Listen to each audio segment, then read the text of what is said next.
నమస్తే జీవన్ రేఖ కార్యక్రమానికి స్వాగతం. Anil institute of neuro and cardiac hospital 2018 అక్టోబర్లో ప్రారంభించబడింది. మన ఆంధ్రప్రదేశ్లోని కోస్తా ప్రాంత ప్రజలకు ఈ హాస్పిటల్ మరింత చేరువలో న్యూరాలజీ మరియు కార్డియాలజీ సేవలు అన్ని వర్గాల వారికి అందుబాటులో అధునాతన టెక్నాలజీతో ఈ హాస్పిటల్ ప్రత్యేక సేవలు అందిస్తున్నారు. కార్డియాలజీ రంగంలో విశేష అనుభవం, కరోనా కాలంలో హృద్రోగులకు ఒక అవకాశం, గుండె జబ్బు బాధితుల పాలిట వరంగా ఉంటూ ప్రస్తుతం మనతో పాటు Anu institute of neuro and cardiac sciences doctor Anil Kumar Naralshetti గారు ఉన్నారు.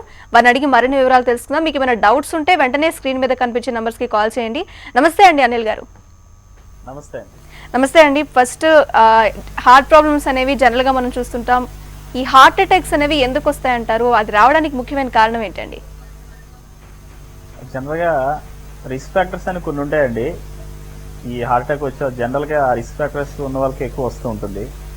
లైక్ స్మోకింగ్ ఉన్న వాళ్ళలో కానీ, డయాబెటీస్ ఉన్న వాళ్ళలో కానీ, బాగా ఒబీస్ ఉన్న వాళ్ళలో కానీ, ఫిజికల్ ఇన్యాక్టివిటీ అంటే ఎక్కువ ఎక్సర్సైజ్ అది లేని వాళ్ళలో కానీ జనరల్గా ఎక్కువ వచ్చే అవకాశాలు ఉంటాయి.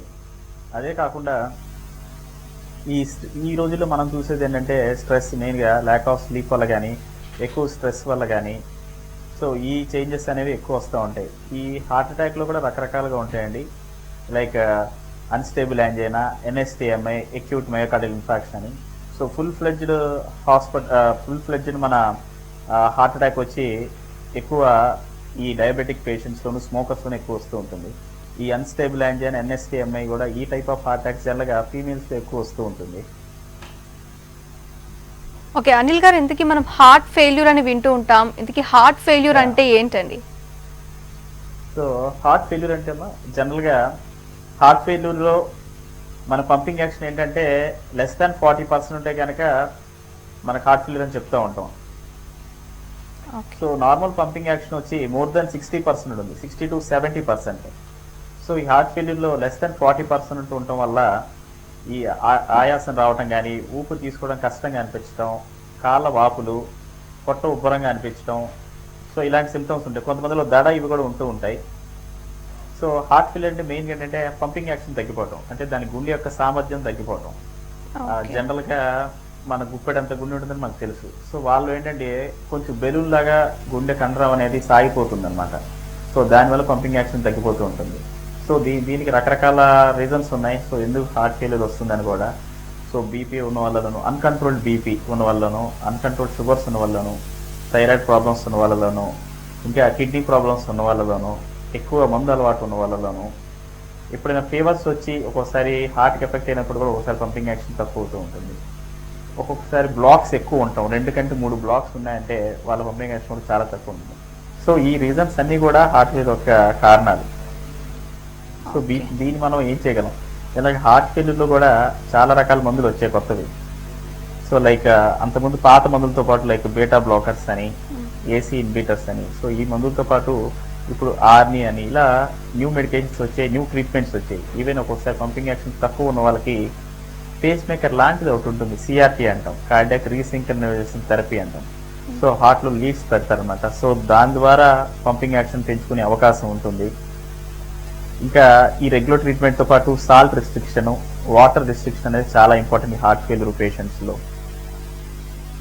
ఓకే, అయితే ఈ హాల్టర్ పరీక్ష అంటే ఏంటండి? సో హోల్టర్ అనేది జనరల్లీ మనం చాలా తక్కువ వింటూ ఉంటాం హోల్టర్ పరీక్ష అనేది.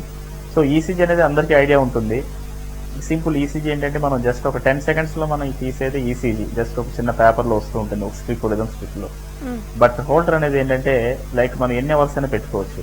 ఇట్లా continuous ECG monitoring 24 hours, 72 hours, 1 week, even 2 weeks కూడా పెట్టుకోవచ్చు. అంతకంటే ఎక్కువ పెట్టుకోవాలంటే లూప్ రికార్డింగ్ అంటాం. బట్ హోల్డర్ అనేది ఏంటంటే ఈ 24 hours, 48 hours continuous ECG recording అనేది జరుగుతూ ఉంటుంది అనమాట. అంటే ఒక చిన్న రబ్బర్ స్ట్రిప్ లా వస్తూ ఉంటుంది, అది ఇక్కడ చెస్ట్ దగ్గర, లెఫ్ట్ సైడ్ చెస్ట్ దగ్గర మనం వాళ్ళకి అటాచ్ చేస్తారు. ఇప్పుడు ఈ వైర్లెస్ కూడా చాలా వచ్చాయి. సో వైర్స్ కూడా ఏం అవసరం లేదు. ఇట్స్ లైక్ స్మార్ట్ ఫోన్ ఉంటే కనుక దాన్ని సింక్రనైజ్ చేస్తారు, కంటిన్యూస్గా ఈసీజీ రికార్డ్ చేసి ఆ పర్టికులర్ డాక్టర్కి అనేది కంప్లీట్గా సింక్రనైజ్ అయినప్పుడల్లా వాళ్ళ మెయిల్కి వెళ్ళిపోవటం, అది కంప్లీట్ ఆన్లైన్లో మనం చూస్తూ ఉండొచ్చు. సో ఏదైనా కాలర్ రెడీగా ఉన్నారండి. నెక్స్ట్ మనం చెప్పుకుందాం. వెంకటమ్మ గారు నమస్తే అండి, విజయవాడ నుంచి కాల్ చేస్తున్నారు. నమస్తే అండి. నమస్కారం అండి. నమస్తే అండి. డాక్టర్ గారితో మీ ప్రాబ్లం చెప్పండి, సొల్యూషన్ తెలుసుకోండి. అట్లాగండి. చెప్పండి అమ్మా.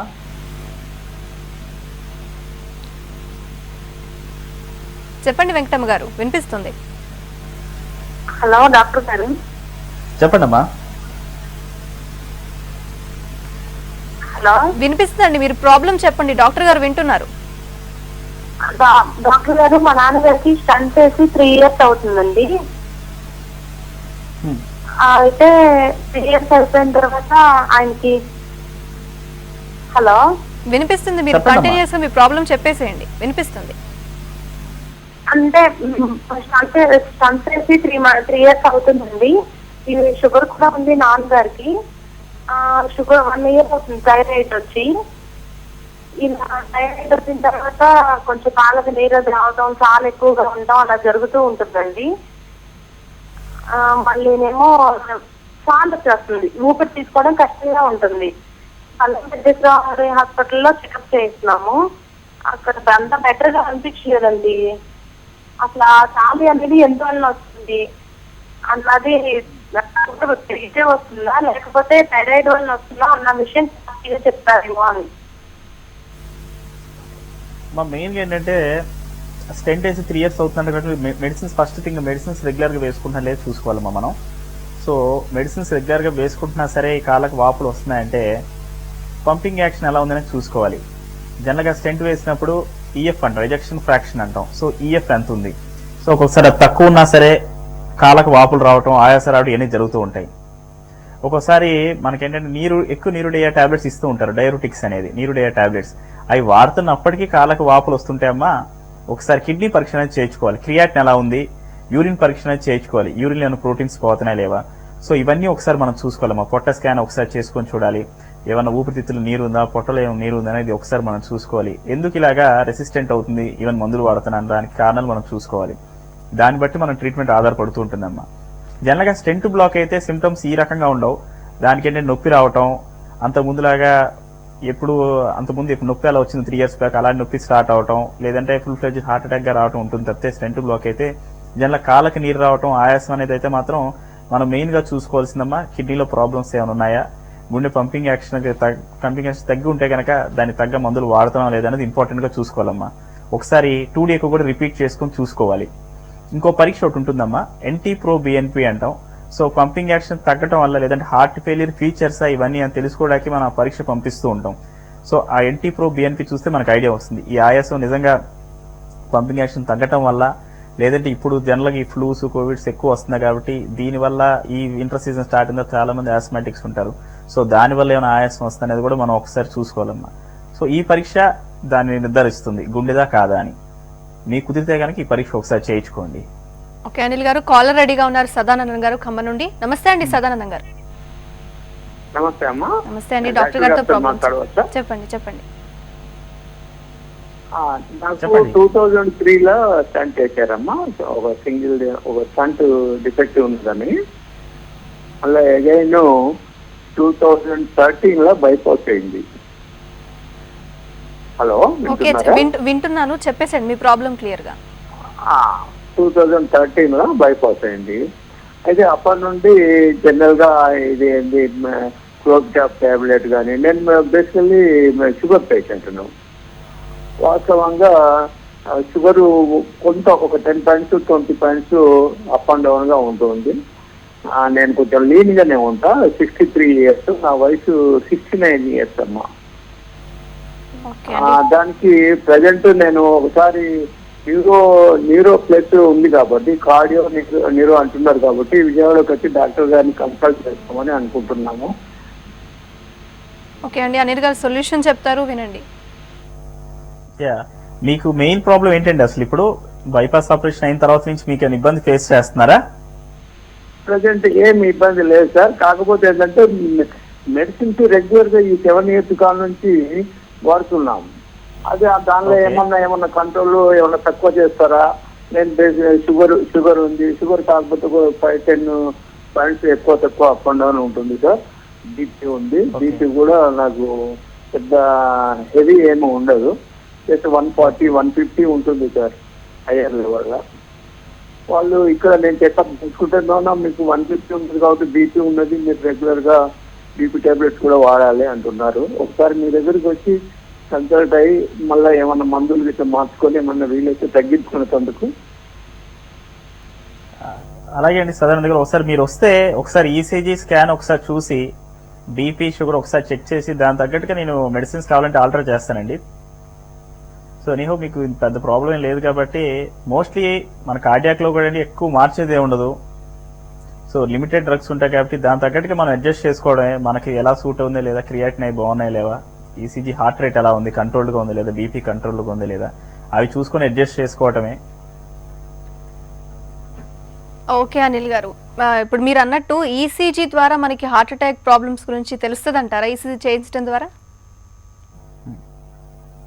ఫుల్ ఫ్లెడ్జ్డ్ హార్ట్ అటాక్ జనరల్లో ఫుల్ ఫ్లెడ్జ్డ్ హార్ట్ అటాక్ వస్తే కనుక ఈసీజీలో మార్పులు రావడానికి ఒకసారి గంట పట్టచ్చు, అరగంట పట్టచ్చు. సో నొప్పి వచ్చిన వెంటనే ఒక్కొక్కసారి ఈసీజీ చేయించిన ఫస్ట్ ఈసీజీ అనేది ఎప్పుడు కూడా ఒక్కొక్కసారి నార్మల్ ఉండే అవకాశాలు చాలా ఎక్కువ శాతం ఉంటూ ఉంటాయి. సో అందుకనే ఎప్పుడైనా చెస్ట్ పెయిన్ ఉన్నప్పుడు ఒక ఈసీజీతో మనం ఏమీ లేదు అనుకోకూడదు. సో మళ్ళీ ఒక 20 minutes దాకా మళ్ళీ ఒకసారి ఇంకో ఇది రిపీట్ ఈసీజీ చేయించుకోవాలి. అలా ఒక్కొక్కసారి 3 to 4 times రిపీట్ ఈసీజీ చేయించుకోవాలి. సో అలా రిపీట్ ఈసీజీ చేయించుకున్న తర్వాత కూడా అందులో ఏ మార్పులు లేకపోతే కనుక అప్పుడు ఒక 4 hours తర్వాత ఒక ట్రోపనిన్ పరీక్ష అనేది ఉంటుంది. సో అది చేయించుకోవాల్సి ఉంటుంది. ఈసీజీలో జనరల్గా హార్ట్ అటాక్స్ అన్నీ కూడా తెలుస్తాయి. మ్యాసివ్ హార్ట్ అటాక్స్ ఏదైనా సరే ఈసీజీలో ఖచ్చితంగా తెలుస్తాయి. కానీ హార్ట్ అటాక్ వచ్చిన తర్వాత మాత్రం ఈసీజీలో మనకి ప్రూఫ్ ఉంటుంది. అది ఈ హార్ట్ అటాక్ రాకుండా మాత్రం నొప్పి స్టార్ట్ అయ్యి ఇస్కీమియక్ ఫేజ్ అంటాం. జనరల్గా హార్ట్ అటాక్ అంటే ఇన్ఫాక్షన్ అంటాం. అంటే గుండె కండరం చచ్చిపడటం స్టార్ట్ అయిన తర్వాత మనకి ఈసీజీలో మార్పులు వస్తాయి. ఇస్కీమియా అంటే ఏంటంటే 90% బ్లాక్ ఉన్నప్పుడు ఫ్లో తగ్గిపోయినప్పుడు ఈసీజీలో అంత మార్పులు ఉండవు. సో అది మనం తెలుసుకోవాలంటే మాత్రం థ్రెడ్మిల్ టెస్ట్ చేయించుకోవాల్సిందే. సో దాని ద్వారా ఏంటంటే స్ట్రెస్లో ఉన్నప్పుడు థ్రెడ్మిల్ టెస్ట్లో మార్పులు వస్తూ ఉంటాయి. సో ఎప్పుడైనా సరే ఒక రక్తనాళం 100% బ్లాక్ అయిన తర్వాతే మనకి ఈసీజీలో మార్పులు మొదలవుతాయి. సో అంటే డ్యామేజ్ జరిగిన తర్వాతే మనకి ఈసీజీలో మార్పులు వస్తాయి. ఈవెన్ ఎక్కువలో కానీ ఈసీజీలో కానీ డ్యామేజ్ అయిన తర్వాతే మనకు మార్పులు కనిపిస్తాయి. వచ్చే ఫ్యూచర్ ప్రిడిక్షన్ అంటే వచ్చే మార్పులు కానీ వచ్చే హార్ట్ అటాక్స్ కానీ మనం కొంచెం పసిగట్టాలంటే మాత్రం థ్రెడ్మిల్ టెస్ట్ అవుట్ చేయించుకోవాల్సి ఉంటుంది. ఏదైనా ఏ రకమైన stress test like treadmill stress test కావచ్చు, థ్రెడ్మిల్ స్ట్రెస్ కావచ్చు.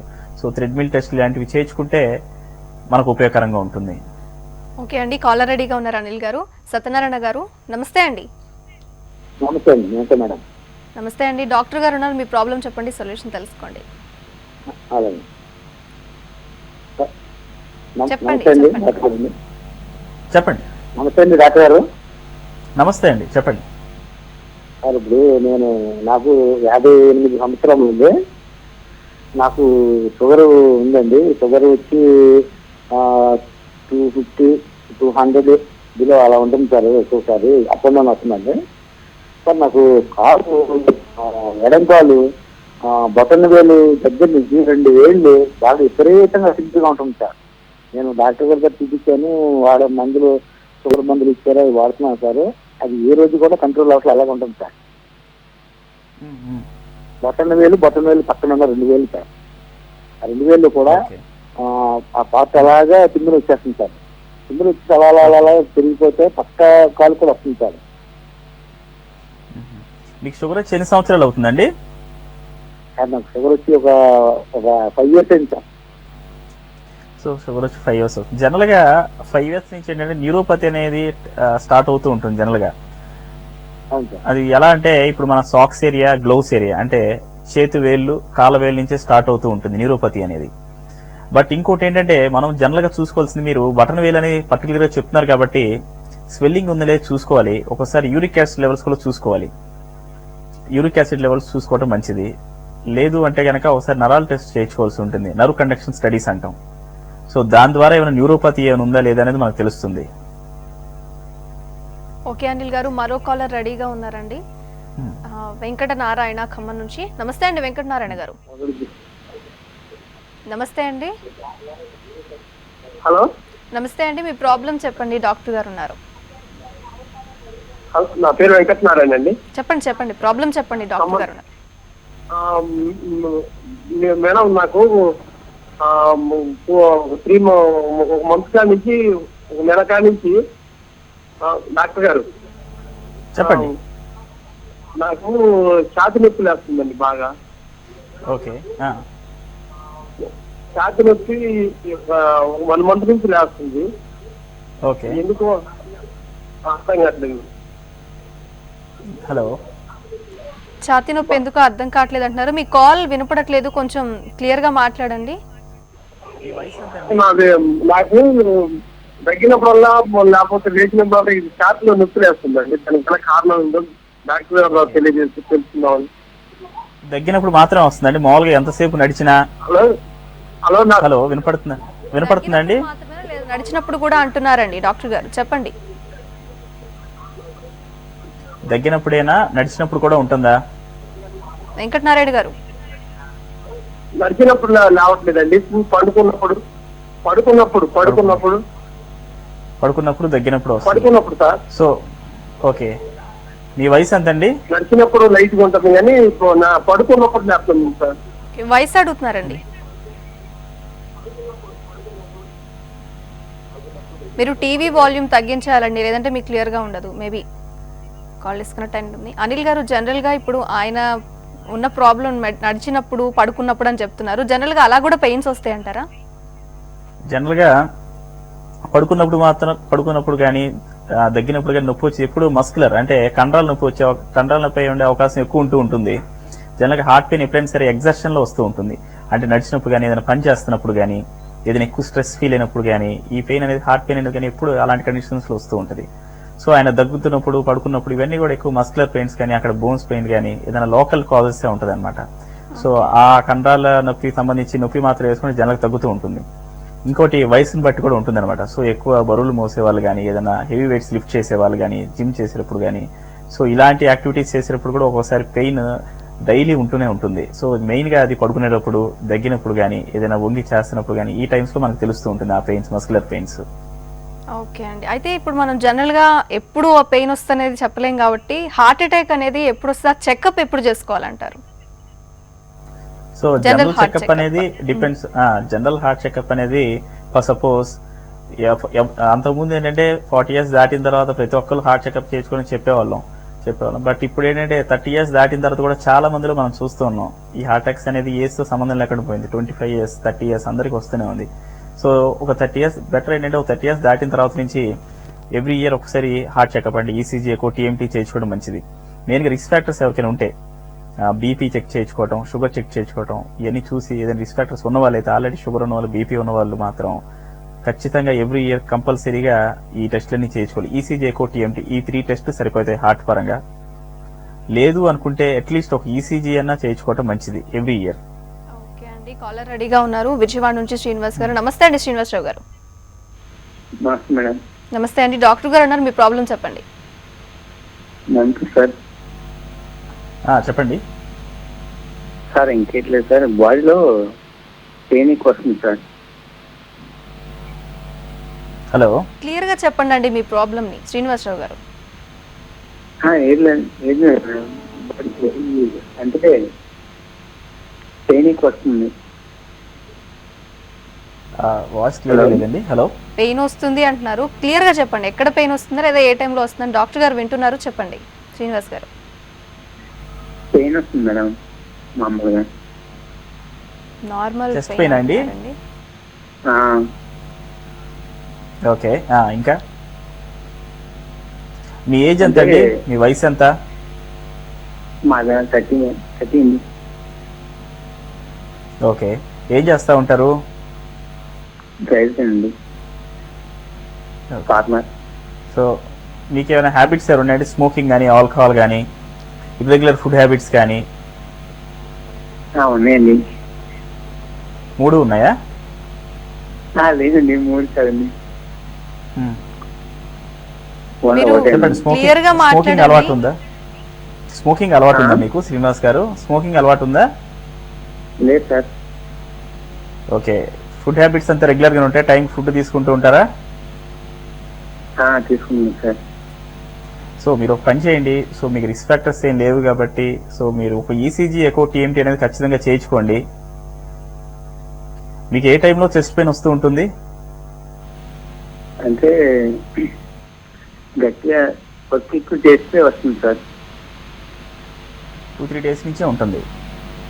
వర్క్ ఎక్కువ చేస్తే ఏమైనా ఎప్పటి పడితే వస్తుంది సార్. ఓకే, సో మీరు ఒకసారి 2-3 days నుంచి కంటిన్యూస్ గా ఉంటుంది కాబట్టి, సో మీరు ఒక ఈసీజీ ఎక్కువ టీఎంటీ అనేది ఖచ్చితంగా చేయించుకోండి. మీకు ఏ టైంలో చెస్ట్ పెయిన్ వస్తూ ఉంటుంది? అంటే గట్టిగా వర్క్ ఎక్కువ చేస్తే వస్తుంది సార్. ఓకే, సో మీరు ఒకసారి 2-3 days నుంచి కంటిన్యూస్ గా ఉంటుంది కాబట్టి కంపల్సరీ మీరు ఒక ఈసీజీ చేయించుకోవడం. సో దాన్ని బట్టి మనం డిసైడ్ చేయొచ్చు ఎందుకు చెస్ట్ పెయిన్ వస్తుంది ఏంటనేది. మీరు ఎక్కడండి ఉండేది? లేదండి, కాల్ కట్ అయినట్టుంది.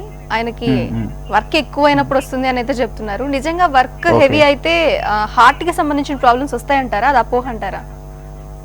అంటే డిపెండ్, స్ట్రెస్ వర్క్ అంటే ఇంకా దాని ఉద్దేశంలో స్ట్రెస్ అనే. So most of the heart attacks మనం చూసిన వాళ్ళది ఏంటంటే అంతకు ముందు నుంచి షుగర్ 20 ఏళ్ళ నుంచి ఉండొచ్చు, కానీ ఎక్కువ స్ట్రెస్ఫుల్ ఉన్నప్పుడే హార్ట్ అటాక్స్ బయటపడుతూ ఉంటాయి. లైక్ షుగర్స్ ఎక్కువ అవటం కానీ డయాబెటిక్ కీటోసిస్ అంటాం. సో అలాంటి కండిషన్స్ లోను, స్ట్రెస్ ఉన్న కండిషన్స్ లోను, కోల్డ్ వెదర్ లోను, బాగా హెవీ ఫుడ్ తీసుకున్న తర్వాత సో హార్ట్ అటాక్స్ అన్ని కూడా అంత ముందు నుంచి వాళ్ళు బ్లాక్ ఉన్న 100% బ్లాక్ అయ్యే ఆ ఇన్సిడెంట్ ఉంటుంది చూసారా. సో ఆ ఇన్సిడెంట్ ఎక్కువ ఇలాంటి స్ట్రెస్ఫుల్ కండిషన్స్ టైంలో అవుతూ ఉంటుంది. సో మన రక్తనాళాల్లో జనరల్ గా ప్లాక్స్ అంటాం, కొవ్వు పలకలు ఉంటాయి అన్నమాట. సో అవి 40%, 50% అలా ఉంటాయి. సో ఇలాంటి స్ట్రెస్ఫుల్ టైమ్స్ లోనే దానిపైన లేయర్ అనేది డిస్టర్బ్ అయ్యి ఆ రక్తనాళం 100% మూసిపోవడం జరుగుతుంది. ఓకే, సో ఈ స్ట్రెస్ కూడా one of the cause. Okay అండి, మరో కాలర్ రెడీగా ఉన్నారు. ప్రకాశం డిస్ట్రిక్ట్ నుంచి దానయ్య గారు, నమస్తే అండి. నమస్తే అండి, డాక్టర్ గారు ఉన్నారు, మీ ప్రాబ్లం చెప్పండి. అది దీర్ఘకాలం నుంచి చాలా 20 సంవత్సరాల నుంచి ఆయాసం ఉంటుంది సార్ మా ఆవిడకి. ఓకే చెప్పండి. అయితే ఇప్పుడు మామూలుగా ఈ పీల్చు గట్టాలు వాడుతున్నాము. చెప్పండి. అది ఇప్పుడు సుమారుగా సార్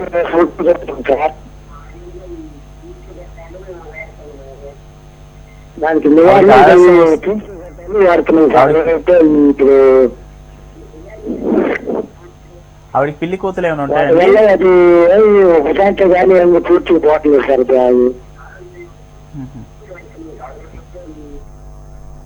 పిల్లి కూతులు ఏమైనా వస్తూ ఉంటాయండి ఆవిడకి ఆయాసంతో పాటు? ఆయాసం బాగుంటుంది. శ్వాస ఇప్పుడు ఒక మెట్టు కూడా ఎక్కలేదు. ఇంట్లోకి రావాలంటే మెట్టు కూడా ఎక్కలేదు సార్. మన బిడ్డ కష్టం ఉంది. వయసు ఎంత అండి ఆవిడది? ఆయాసం ఉంటుంది, నీరు కాళ్ళకు నీరు వస్తుంది.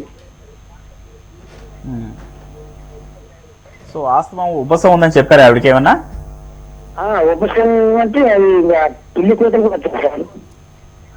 ఓకే, ఈ వింటర్ సీజన్ స్టార్ట్ అవుతుందో ఆవిడకి ఆయాసం అనేది స్టార్ట్ అవుతాయా లేదా మిగతా టైంలో కూడా ఉంటుందండి ఆయాసం? మిగతా టైంలో కూడా సార్.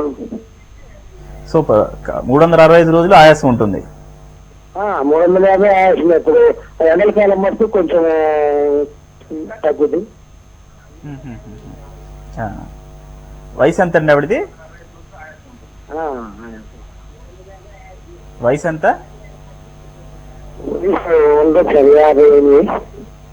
సో 55 సంవత్సరాలు కాబట్టి అండి. షుగర్ గానీ బీపీ గానీ ఉన్నాయా?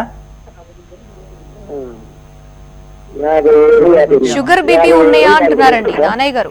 షుగర్ బీపీ ఉన్నాయా అంటున్నారు. షుగర్ బీపీ లేదండి సార్, మొన్న టెస్ట్ అయితే. సో షుగర్ బీపీ ఏం లేదు. కొంచెం వయసు కొంచెం ఎక్కువ కాబట్టి 50 years దాటింది కాబట్టి.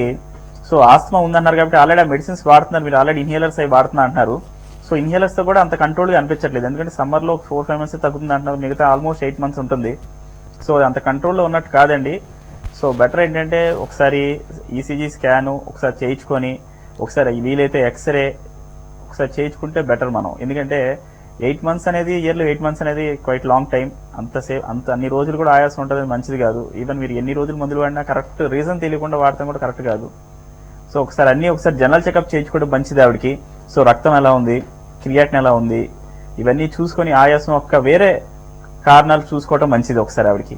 సో గుండె ఎలా ఉంది, ఇలాంటి కారణాలు ఏమన్నా వీటిలో ప్రాబ్లం ఏమైనా ఉందా లేదా అనేది మనం ఒకసారి రూల్ అవుట్ చేసుకుంటే మంచిది. ఆవిడకి ఒకసారి కూర్చో జనరల్ చెకప్ చేయించండి. ఒక లాస్ట్ క్వశ్చన్ అండి, జనరల్ గా మనకి హార్ట్ అనగానే బైపాస్ సర్జరీ అంటారు, చాలా పేరు చెప్తారు. ఒక క్రానిక్ స్టేజ్ కి వెళ్ళినప్పుడు ఎటువంటి డిసీజెస్ వస్తాయి, వాటికి సొల్యూషన్స్ ఏ విధంగా ఉన్నాయండి? ఓకే, మనం ఎప్పుడు స్టెంట్ అంటాం, ఎప్పుడు బైపాస్ ఆపరేషన్ అంటాం అనేది like depends upon the angiogram. So angiogram చేసిన తర్వాత ఏంటంటే, యాంజియోగ్రామ్ అనేది ఒక డయాగ్నోస్టిక్ పరీక్ష. చాలా మంది అది ఆపరేషన్ అనుకుంటారు. సో యాంజియోగ్రామ్ అనేది కూడా ఒక డయాగ్నోసిస్. ఇప్పుడు ఈసీజీ ఎకో, థ్రెడ్మిల్ టెస్ట్ ఎలాగో యాంజియోగ్రామ్ కూడా ఒక డయాగ్నోసిస్ కి మనం వాడతాం. సో అది చేతి నుంచి ఒక ఇంజెక్షన్ ఇచ్చి గుండె రక్తనాళాలు ఎలా ఉన్నాయని మనం చూస్తూ ఉంటాం అనమాట. సో ఏదైనా సరే స్టెంట్ కానీ బైపాస్ ఆపరేషన్ చేయాలంటే మినిమం బ్లాక్ అనేది 70% కంటే ఎక్కువ ఉండాలి. సో 70% కంటే ఎక్కువ ఉంటేనే మనం ఏదైనా ప్రొసీడ్ అవుతాం, స్టెంట్ కానీ బైపాస్ కానీ. సో స్టెంట్కి ఎప్పుడు వెళ్తాం, బైపాస్కి ఎప్పుడు వెళ్తాం అంటే ఆ రక్తనాళం స్టెంట్కి వీలుగా ఉందా లేదా, రక్తనాళాలు మంచి సైజులో ఉండి, సో ఆ బ్లాక్స్ అనేది 3 కంటే తక్కువ ఉంటే కనుక మనం స్టెంట్ వేసుకోవచ్చు. అదే రక్తనాళాలు బాగా సన్నపడి సరైన సైజులో లేకుండా మనం ఈవెన్ బ్లాక్స్ కూడా 3-4 కంటే ఎక్కువ ఉండి అన్ని రక్తనాళాలు కనుక బ్లాక్ అయి ఉంటే జనరల్గా బైపాస్ ఆపరేషన్ ప్రిఫర్ చేస్తాం. ఇంకోటి మనం చూసేది ఏంటంటే ఒకసారి పంపింగ్ యాక్షన్ తక్కువ ఉంటుంది, ఒకసారి బ్లాక్స్ ఎక్కువ ఉండి 3 to 4 ఈవెన్ 5 to 6 బ్లాక్స్ ఉండి ఒక్కొక్కసారి పంపింగ్ యాక్షన్ కూడా చాలా తక్కువ ఉంటుంది. అలాంటి వాళ్ళు అంటే స్టెంట్ వేయలేము, బైపాస్ చేయలేని పరిస్థితి ఉంటుంది. అలాంటి వాళ్ళు జనరల్గా మనం మెడికల్ మేనేజ్మెంట్ అంటే మందులతోనే మనం ఇంకా కంటిన్యూ చేస్తాం అనమాట. సో అది రిస్క్ అనుకున్నప్పుడు మందులతోనే మనం కంటిన్యూ చేస్తూ ఉంటాం వాళ్ళల్లో. ఓకే అనిల్ గారు, జనరల్ గా ఒక లాస్ట్ క్వశ్చన్ అండి, జనరల్ క్వశ్చన్. చాలా మంది హార్ట్ ప్రాబ్లమ్స్ అనగానే కొంచెం భయపడతారు. అలా కాకుండా ఒక యోగా లేదా ఒక ఫుడ్ హ్యాబిట్ చెప్పాలంటే ఏ హ్యాబిట్స్ బాగుంటాయి అంటారు? ఫుడ్ హ్యాబిట్స్ అంటే సింపుల్ అండి. First of all A risk factors లేవు, వాళ్ళకి బీపీ లేదు, షుగర్ లేదు అనుకుంటే మాత్రం ఆయిలీ ఫుడ్స్ తగ్గించి, ఫ్రై ఐటమ్స్ తగ్గించి, మేకడ పెరుగులు తగ్గిస్తే, కొంచెం లైక్ రెడ్ మీట్ అంటే మటన్, ప్రాన్స్ కొంచెం తగ్గిస్తే సరిపోతుంది. పెద్ద రిస్ట్రిక్షన్స్ ఏమి ఉండవు. But risk factors like diabetes కానీ, హైపర్ టెన్షన్ కానీ, అంటే బీపీ కానీ ఉంటే మాత్రం మెయిన్గా మనం వాటిని కంట్రోల్లో ఉంచుకుంటే చాలు, గుండె ఆటోమేటిక్గా కంట్రోల్లో ఉన్నట్టే.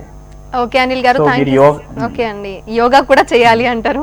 ఓకే అండి అనిల్ గారు, ఓకే అండి, sure. Thank you so much. చాలా వాళ్ళకి ఈ మధ్య కాలంలో ఎక్కువ వస్తున్న ప్రాబ్లమ్స్ లో హార్ట్ అటాక్ ఉంది, చిన్న ఏజ్ నుంచి వస్తున్నాయి. సొల్యూషన్స్ చెప్పారు. Thank you so much. So viewers చూసారు కదా, ఇది వాళ్ళ జీవన్ రేఖ ప్రత్యేక కార్యక్రమం. నెక్స్ట్ ఎపిసోడ్ లో మళ్ళీ కలుసుకుందాం. మీ హార్ట్ మీ హెల్త్ హ్యాబిట్స్ ని జాగ్రత్తగా చూసుకోండి. Keep watching HM TV.